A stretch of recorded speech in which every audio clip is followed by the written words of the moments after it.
আমিন বাংলাদেশ সেনাবাহিনী থেকে আগত ঢাকা সিএমএস থেকে অপরাজন হলেন অভিজ্ঞান্ত আশিস কুমার দা।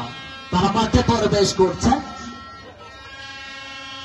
লাগাবো বৃক্ষ তারা বদুক্ষ গর্বদেশ মোদের বাংলাদেশ, দূষণ মুক্ত পরিবেশ, সুস্থ মানুষ, সবুজ দেশ, ক্রীড়ায় শক্তি, ক্রীড়ায় বল, সুস্থ দেহ সুস্থ মন।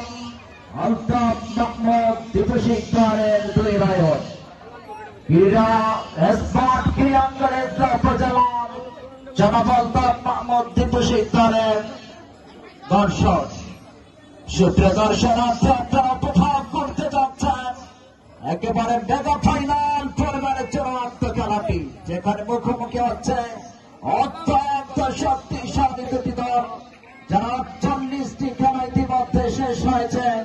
আজকে ৪৯ নম্বর খেলাটি উপভোগ করতে যাচ্ছেন। উভয় দল অত্যন্ত শক্তিশালী, একাধিক প্রাণবন্ত এবং অত্যন্ত বুদ্ধিমান। উভয় দলের মধ্যে বোলার, ব্যাটার এবং ফিল্ডার রয়েছে। আজকের ম্যাচটি যে কেউ জয়লাভ করতে পারে সেটি দেখার জন্য, বলবার জন্য আমি রয়েছি খন্দকার ইলিয়াস শাহ। আর শেষ পর্যন্ত সাথে থাকুন, আমাদেরকে উপভোগ করতে থাকুন আজকের এই চূড়ান্ত মেগা ফাইনাল ম্যাচটির চূড়ান্ত পর্বের খেলাটি।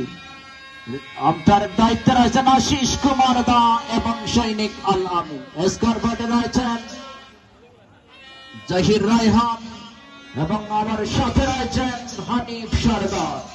আজকের আরেকটি বিদায়ের ঘোষণা আপনাদেরকে জানাচ্ছি। নবম কেপিএল আসরের যিনি স্বপ্নদ্রষ্ট কাজী পারভেজ, তিনি কিন্তু আজকের এই ম্যাচের মাধ্যমে আমাদের মাঝ থেকে ক্রিকেটের সব ফরম্যাট থেকে বিদায় গ্রহণ করবেন। আমরা সেটিও তাকে অত্যন্ত চমকালো বর্ণিল আয়োজনের মাধ্যমে আমরা বিদায় দেওয়ার জন্য প্রস্তুত। এবং আমি উত্তরোত্তর